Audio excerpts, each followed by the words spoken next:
ओम शांति।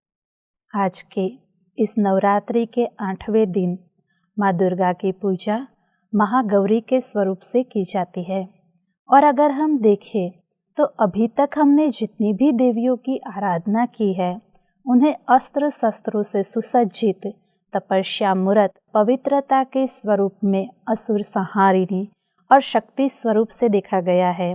लेकिन माँ दुर्गा का ये महागौरी का स्वरूप कुछ अलग है।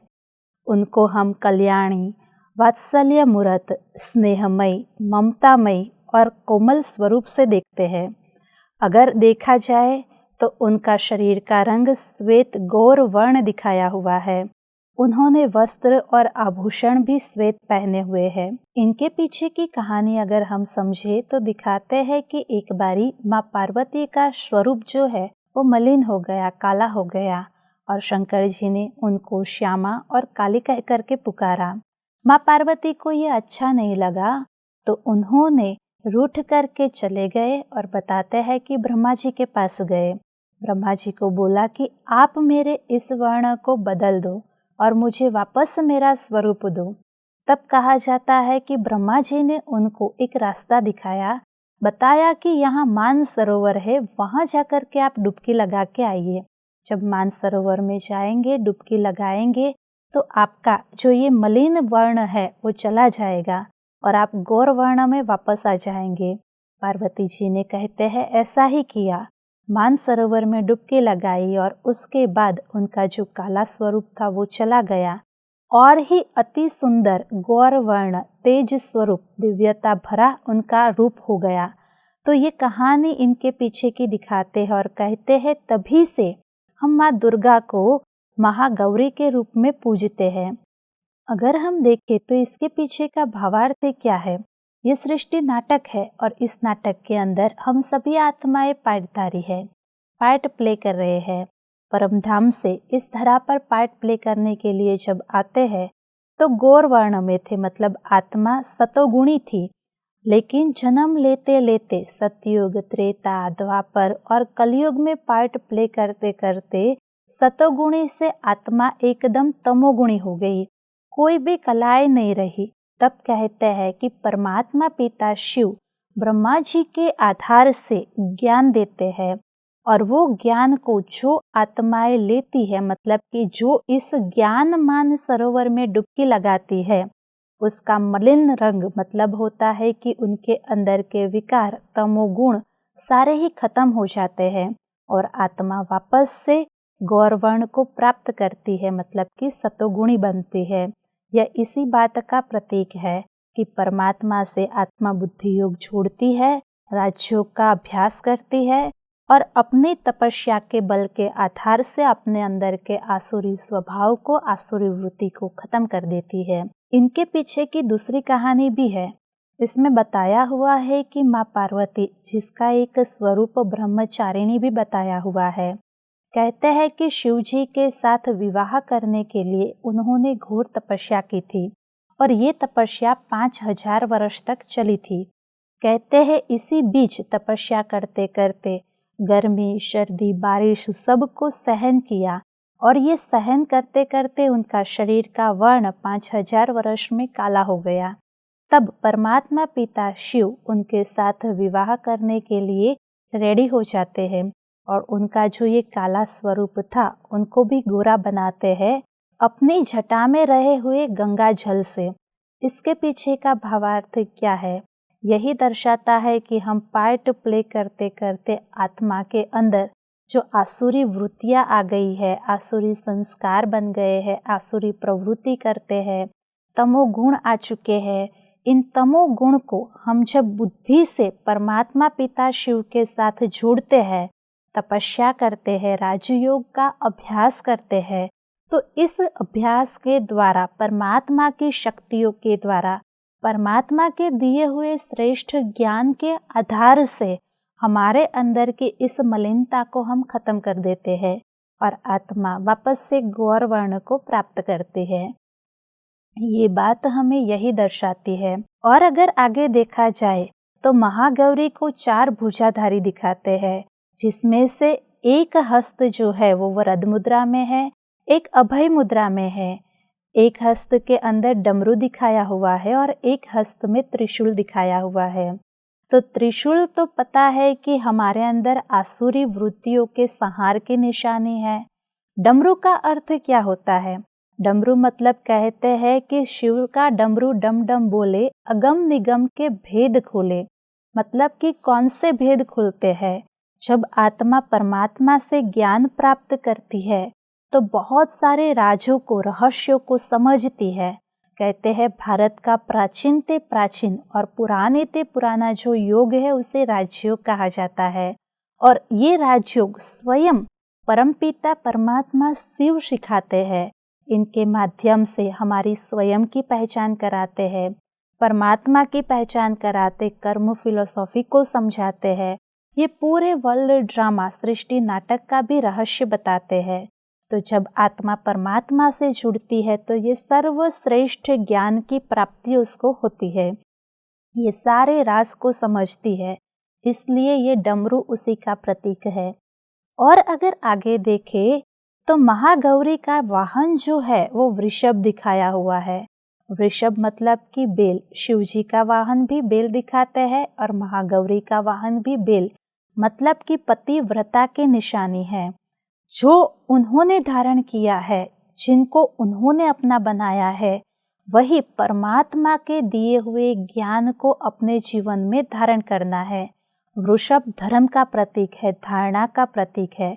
परमात्मा ने जो श्रेष्ठ ज्ञान दिया है, उस श्रेष्ठ ज्ञान को, उस श्रेष्ठ मत को अपने जीवन में लाने की निशानी है। और भी अगर हम आगे देखें तो माँ दुर्गा को तपस्वी स्वरूप में, अग्नि रूप में, और उनको हम पवित्रता की देवी के रूप में पूजते हैं। और आज का ये जो महागौरी का स्वरूप है वो क्षमा की देवी के रूप में दिखाया हुआ है। क्षमा की देवी मतलब क्या है? जब हम डॉक्टर के पास जाते हैं तो डॉक्टर इंजेक्शन देते हैं और साथ साथ दवाई भी देते। एक तरफ दर्द भी है, दूसरी तरफ दवा भी है।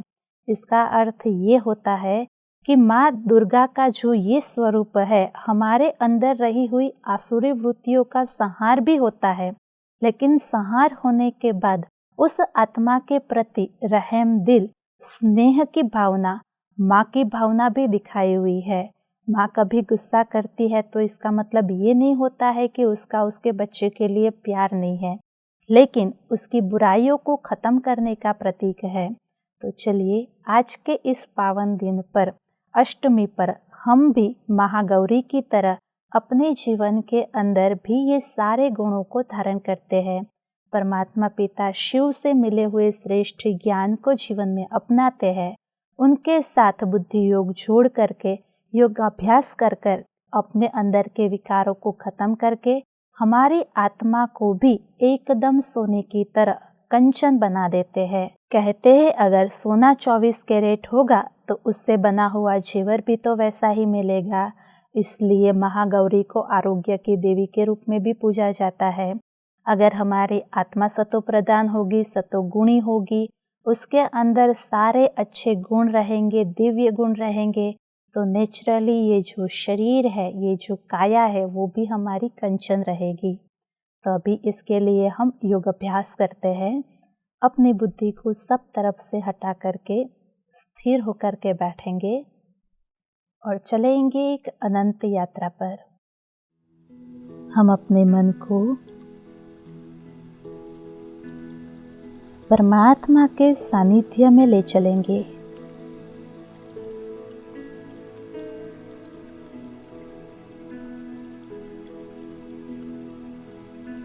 परमात्मा की शक्तियों से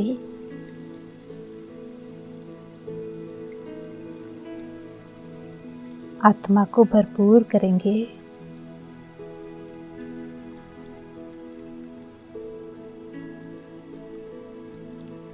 देखेंगे अपने आप को मैं आत्मा ज्योति पुंज हूँ।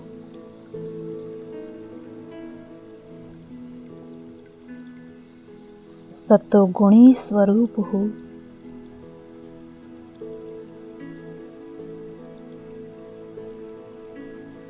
मेरे पिता परमात्मा भी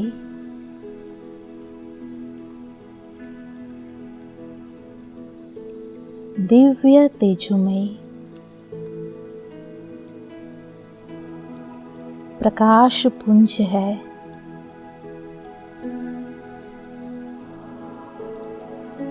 अनंत प्रकाशमान सर्वशक्तिवान है।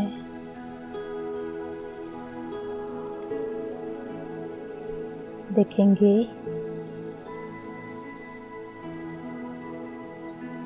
चारों ओर परमात्मा की शक्तियों की किरणें फैल रही है।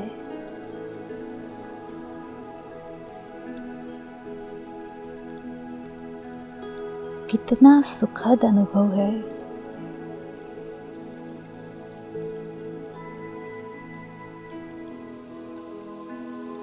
मैं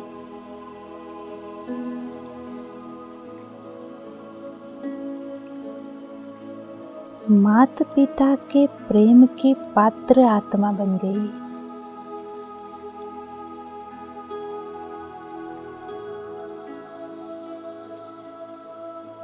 परमात्मा शिव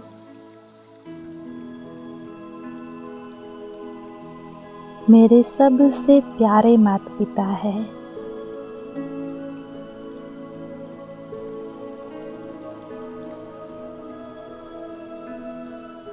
मैं शिव पिता के असीम प्रेम की छत्र छाया को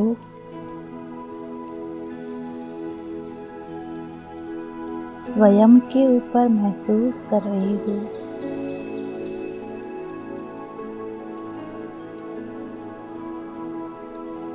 यह बहुत सुंदर प्रभु मिलन है।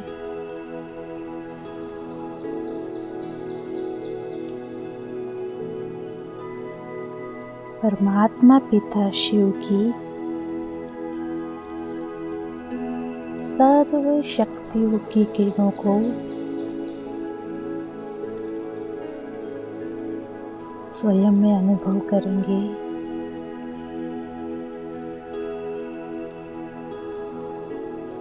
मैं इन किरणों से भरपूर हो रही हूँ।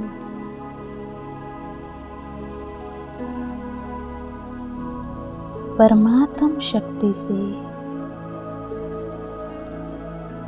मुझ आत्मा की अनेक जन्मों की अशुद्धि धुल रही है।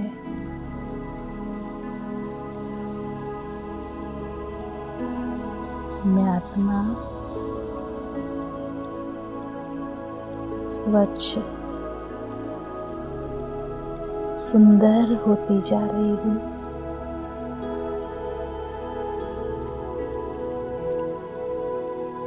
कितना प्यारा अनुभव है ये। खो जाएंगे इस अनुभव में।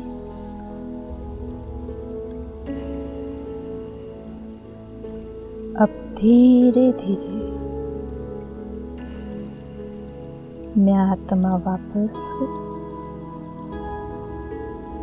अपने इस 5 तत्वों की दुनिया में आती हूँ।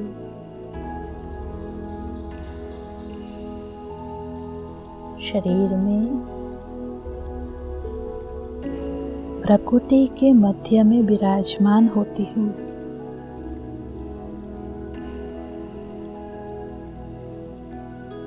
और सर्व कर्मेंद्रियों को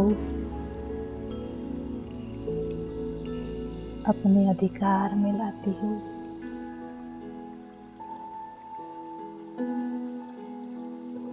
परमात्मा से प्राप्त शक्तियों की ऊर्जा को